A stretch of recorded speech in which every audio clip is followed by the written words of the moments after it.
Good morning दोस्तों, आपको जिसका बेसब्री के साथ इंतजार था वो टॉपिक लेकर मैं आप लोगों के सामने प्रेजेंट हो चुका हूं। इसमें आप पढ़ेंगे इंपॉर्टेंट ग्राउंड लॉग जो आपकी बुक पर दिए हुए हैं। तो कंटिन्यू करते हैं अपने टॉपिक को। और इस चैनल पर जो भी नए हैं वो प्लीज़ वीडियो को लाइक करें, शेयर करें और सब्सक्राइब करें। तो आगे बढ़ते हैं हम अपने चैप्टर के साथ। देखेंगे इस पर कैसे इंपॉर्टेंट ग्राउंड लॉग हम लोग स्टडी करेंगे। जैसे आपका इन आता है और एनी, ठीक है। इन दोनों के लिए हम लोग एक ही ग्राउंड लॉ का यूज करते हैं। ये एबव द लाइन होता है और सेम कर्व पे बनता है, ठीक है ना। तो जब आप इसको बनाएंगे तो यहाँ से ये आपका एनी हो जाता है। नेक्स्ट पे आएंगे तो आपका अगला जो होता है वो होता है आपका ऑन। इसके लिए हम लोग एक ही कर्व पे बनाते हैं और इसको लाइन के नीचे बनाते हैं ताकि हम इन एनी पर और इस पे दोनों पे डिफरेंस कर सकें। नेक्स्ट पे आएंगे तो आपका अगला आता है यहाँ से योर। और याद रखिएगा कि योर के बाद कोई यहाँ पर वावेल नहीं आया है, इसलिए आर आपका यहाँ से डाउनवर्ड बनेगा। लेकिन इसके पहले जो वावेल आई हुई है वो आपकी ओ वाली है। इसका यूज हम लोग सेकंड प्लेस पे करते हैं, इसलिए आर आपका डाउनवर्ड बनेगा और टच द लाइन बनेगा, ठीक है ना। नेक्स्ट पे आते हैं तो देखेंगे यहाँ से आता है आपका अगला ईयर। और ईयर पे भी देखेंगे यहाँ से आर आया हुआ है और आर के बाद कोई वावेल नहीं आया है, तो आर आपका यहाँ से डाउनवर्ड बनेगा। लेकिन आर के पहले जो वावेल आई हुई है वो आपकी थर्ड प्लेस की वावेल आई हुई है, इसलिए ये आपका थ्रू द लाइन बनेगा, ठीक है। नेक्स्ट पे आते हैं तो देखेंगे यहाँ से आर आया हुआ है और आर के बाद कोई वावेल नहीं है, फिर भी हम इसको अपवर्ड बनाएंगे क्योंकि कुछ इसके एक्सेप्शन है जिनमें ये सारे रूल फॉलो नहीं होते हैं। तो इसलिए जब इसको आप बनाएंगे तो ये आपका अपवर्ड बनेगा, ठीक है ना। अब नेक्स्ट आते हैं तो देखेंगे यहाँ से आपका आवर और यहाँ से आवर आता है। दोनों के लिए एक ही ग्राउंड लॉग यूज होगा, ठीक है ना। इसको हम लोग टच द लाइन बनाते हैं और इन दोनों के जो है थ्रू द लाइन बनाते हैं और अपवर्ड बनाते हैं, याद रखिएगा, ताकि हम दोनों पे डिफरेंस कर सकें, ठीक है। नेक्स्ट आएंगे तो आपका आता है यहाँ से आवर सेल्वेज। इसके लिए जैसे हम लोग आवर और आवर के लिए थ्रू द लाइन बनाते हैं उसी तरह इसके लिए भी थ्रू द लाइन बनाएंगे। लेकिन इसके लास्ट पे क्या है, सेल्वेज दिया हुआ है, तो सेल्वेज के लिए हम लोग लार्ज सर्कल का बनाएंगे। तो इसी तरह यहाँ से थ्रू द लाइन इसको बनाएंगे और इसके लास्ट पे लार्ज सर्कल बना देंगे, ये हो जाएगा आपका आवर सेल्वेज। नेक्स्ट आते हैं तो देखेंगे आएगा यहाँ से देम सेल्वेज। और इसके लिए जो है हम लोग लाइन पर बनाते हैं, लेफ्ट मोशन से बनाते हैं और सेल्वेज के लिए लार्ज सर्कल बना देते हैं। तो इस तरह करके इस चैप्टर पे आपके इतने इंपॉर्टेंट ग्रामर लॉग दिए थे। अब इनको कुछ मैं एग्जांपल के माध्यम से, कुछ ग्रामर के माध्यम से भी आपको बता देता हूँ ताकि चीज़ें आपको अच्छे से समझ में आ जाएं।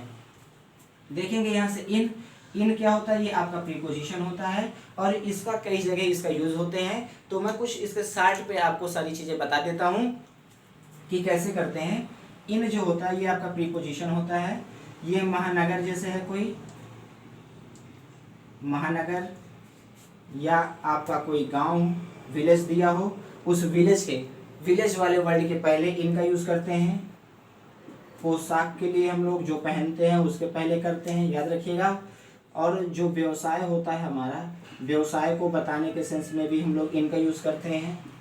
घिरी हुई अवस्था पे जब हम लोग बैठे होते हैं तो उस पे भी हम लोग इनका यूज करते हैं। इसके बाद स्थिर अवस्था पे जब हम लोग होते हैं तो उस सेंस में भी याद रखिएगा हम लोग इनका यूज करते हैं, ठीक है ना। तो कैसे इनका यूज करते हैं, इस पे जो चीजें मुझे जानकारी पे थी वो सारी चीजें मैं आपको बता दे रहा हूँ। आप देखेंगे कि जैसे हम लोग महानगर के सेंस में कैसे करते हैं कि ही लिव इन, यहाँ से दिल्ली, ठीक है ना। दिल्ली क्या है, ये आपका महानगर है, तो महानगर से पहले किसका यूज करते हैं, यहाँ से इनका यूज करते हैं, ठीक है ना। अब विलेज के पहले भी याद रखिएगा हम लोग इनका यूज करते हैं, जैसे ही लिव इन विलेज, तो विलेज के पहले भी हम लोग इनका यूज करते हैं। अब याद रखिएगा कि जैसे मान लीजिए कि कोई आपका महानगर है, ठीक है, और उस महानगर किसी छोटे से क्षेत्र के बारे पे, एरिया के बारे पे जब हम लोग डिस्क्राइब करते हैं तो उस छोटे से क्षेत्र के पहले एट का यूज़ करते हैं, लेकिन उस महानगर के नाम के पहले हम लोग इनका ही यूज़ करते हैं। जैसे देखेंगे, Ramesh live at Rajruppur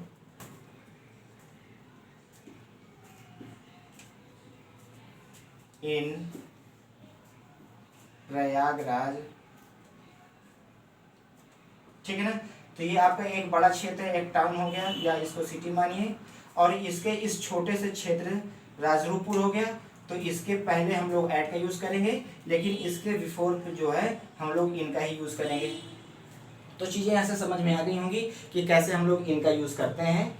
next में बढ़ेंगे कि देखेंगे यहाँ पर आपका आया हुआ है एनी, और एनी एक ऐसा वर्ड है जिसके तुरंत बाद हम लोग या तो सिंगुलर काउंटेबल का नाउन यूज करते हैं या तो प्लूरल काउंटेबल का यूज करते हैं। ठीक है ना। एनी के बाद जो है, अगर एनी आया हो तो एनी के बाद हम लोग सिंगुलर काउंटेबल नाउन का भी यूज करते हैं और इसके बाद प्लूरल काउंटेबल नाउन का भी यूज करते हैं। जैसे You can take any pen। ठीक है ना। तो देखेंगे यहाँ पे जो पेन दिया हुआ है वो आपका क्या है, सिंगुलर काउंटेबल नाउन है, और इसके बिफोर पे देखेंगे एनी का यूज किया गया है। तो यहाँ से चीजें समझ में आ जाएंगी कि एनी के बाद हम लोग सिंगुलर काउंटेबल नाउन का भी यूज करते हैं। और इसी तरह जैसे इसी को अगर हम लोग लिख दें कि you can take any pens, तो यहाँ पर प्लूरल काउंटेबल नाउन भी आ गया है। तो ये दोनों कंडीशन पे सही होता है।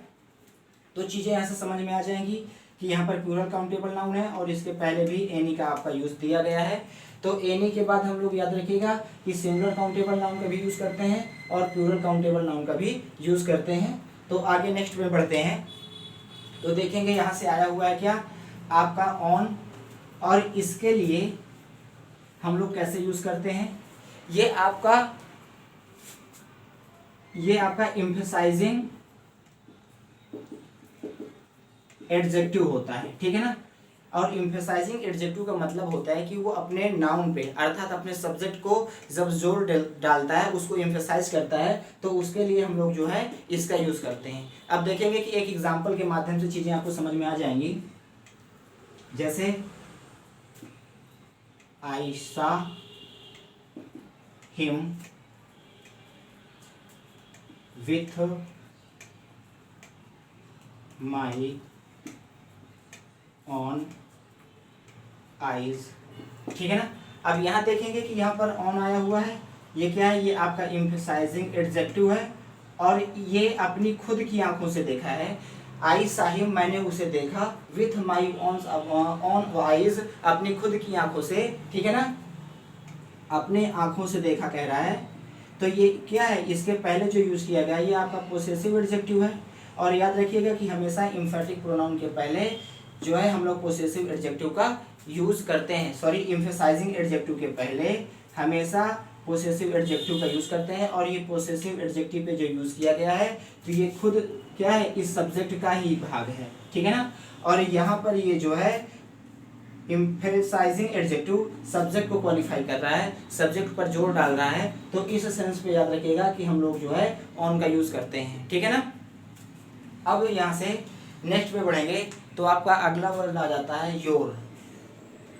और जो योर होता है ये आपका पोसेसिव एडजेक्टिव होता है, ये पोसेसिव एडजेक्टिव होता है और इसके तुरंत बाद कोई ना कोई नाउन का यूज करते हैं हम लोग। इसके तुरंत बाद कोई ना कोई नाउन का यूज करते हैं। देखेंगे कि कैसे इस पे नाउन का यूज करते हैं एग्जाम्पल के माध्यम से। आपने पढ़ा होगा कि नॉमिनेटिव केस में हम लोग यू का यूज करते हैं और यहाँ से इसका ऑब्जेक्टिव केस भी यू होता है और इसका जो पोसेसिव एडजेक्टिव होता है वो योर होता है और इसका पोसेसिव प्रोनाउन जो होता है वो आपका योर्स होता है। ठीक है ना।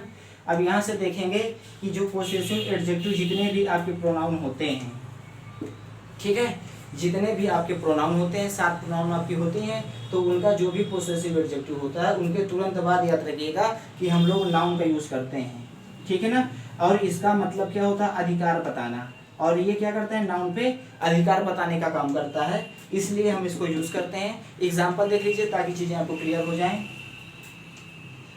यहाँ से आया हुआ योर हाउस इज ब्यूटीफुल, ठीक है ना। अब यहाँ से ये देखेंगे हाउस क्या है, ये आपका नाउन है, और यहाँ पर योर क्या है, ये पोसेसिव एडजेक्टिव है।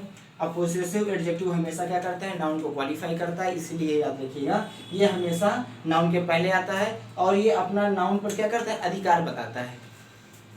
कभी भी ये पोसेसिव आपका प्रोनाउन किसी नाउन के बिफोर पे यूज नहीं करते हैं। अगर इस सेंटेंस को हम लोग लिख दें कि योर हाउस इज ब्यूटीफुल, तो ये सेंटेंस आपका रॉन्ग हो जाएगा, क्योंकि ये आपका पोसेसिव एडजेक्टिव ना होकर पोसेसिव प्रोनाउन हो जाता है। अब पोसेसिव प्रोनाउन हमेशा याद रखना कि इसके तुरंत बाद कभी भी कोई नाउन का यूज नहीं किया जाता। ये जब भी आएगा तो आपका सब्जेक्ट के रूप में आएगा, ठीक है ना। तो चीज़ें यहाँ से क्लियर हो गई हों, तो नेक्स्ट पे चलते हैं हम लोग।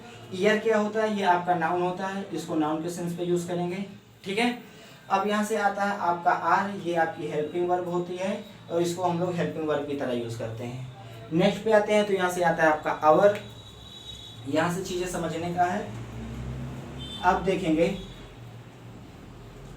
जो आवर होता है ये आपका पोसेसिव एडजेक्टिव ये भी होता है, और ये वी के लिए आता है। जैसे वी होता है ना, वी के लिए ऑब्जेक्टिव केस पे हम लोग जो है आस का यूज करते हैं, और पोसेसिव एडजेक्टिव पे हम लोग इसके लिए आवर का यूज करते हैं, और पोसेसिव प्रोनाउन पे हम लोग जो है इसका यूज आवर्स करते हैं, ठीक है ना।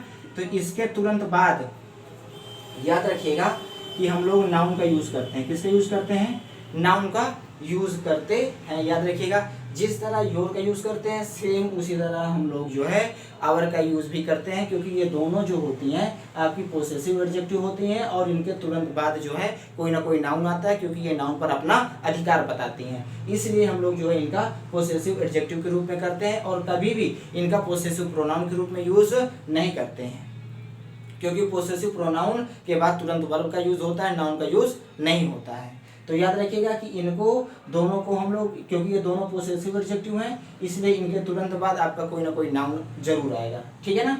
और आवर जो होता है ये आपका टाइम होता है, एज ए नाउन की तरह भी इसका यूज हम लोग करते हैं। नेक्स्ट पे आएंगे तो देखेंगे आपका आता है आवर सेल्वेस, ठीक है ना। और आवर सेल्वेस जो होता है ये आपका रिफ्लेक्सिव प्रोनाउन और इम्फेटिक प्रोनाउन दोनों होता है। देखेंगे यहाँ से जो आवर सेल्वेस है और देम सेल्वेस दोनों की मैं बात कर रहा हूँ, ये दोनों जो है आपके रिफ्लेक्सिव प्रोनाउन भी होते हैं, और दोनों जो होते हैं ये आपके इम्फेटिक प्रोनाउन होते हैं। इन पे डिफरेंस क्या होता है कि ये जब वर्ब के बाद आते हैं दोनों, तो ये आपका जो है रिफ्लेक्सिव प्रोनाउन बन जाता है, ठीक है। और जब ये सब्जेक्ट पर जोर डालते हैं, तुरंत सब्जेक्ट के बाद आते हैं, तो ये आपका इम्फेटिक प्रोनाउन हो जाता है। क्लियर। अब देखेंगे कि कैसे एग्जाम्पल के माध्यम से बताते हैं। जैसे देखेंगे कि एक सेंटेंस है आपका, यहाँ से we introduce ourselves to the minister, ठीक है ना। इस सेंटेंस में देखें तो आवर सेल्वेस आपका आया हुआ है, ये यहाँ पर ही आपका रिफ्लेक्सिव प्रोनाउन की तरह यूज हुआ है, क्योंकि इसके बिफोर पे क्या है आपका वर्ब आया हुआ है। क्या आया है, वर्ब आया है। तो जब ये वर्ब के बाद आएगा तो ये आपका रिफ्लेक्सिव प्रोनाउन होता है, ठीक है ना। चीजें यहाँ से समझ में आ गई होंगी, तो प्लीज वीडियो को लाइक करिएगा, शेयर करिएगा और सब्सक्राइब करिएगा। नेक्स्ट पे आते हैं, तो ये एक एग्जांपल मैं आपको बता देता हूँ कि कैसे हम इनको इम्फेटिक की तरह भी करते हैं, ठीक है। ये दोनों आपकी रिफ्लेक्सिव प्रोनाउन होती हैं, ठीक है, और ये इम्फेटिक प्रोनाउन भी होती हैं, लेकिन इनके डिफरेंस होता है यूज में। जब ये वर्ब के बाद आ जाएं, जब ये वर्ब के बाद आती हैं दोनों, तो ये आपकी रिफ्लेक्सिव प्रोनाउन हो जाती हैं, और जब ये नाउन के तुरंत बाद आए, ठीक है ना, वर्ब के पहले आए, तो याद रखिएगा कि ये दोनों जो है आपका इम्फेटिक प्रोनाउन भी हो जाता है, क्योंकि ये क्या करता है, ये उस सेंटेंस के सब्जेक्ट जो होता है उस पर जोर डालने का काम करता है, तो इसलिए हम इसको जो है इम्फेटिक प्रोनाउन कहते हैं। एग्जाम्पल देखेंगे, जैसे द स्टूडेंट्स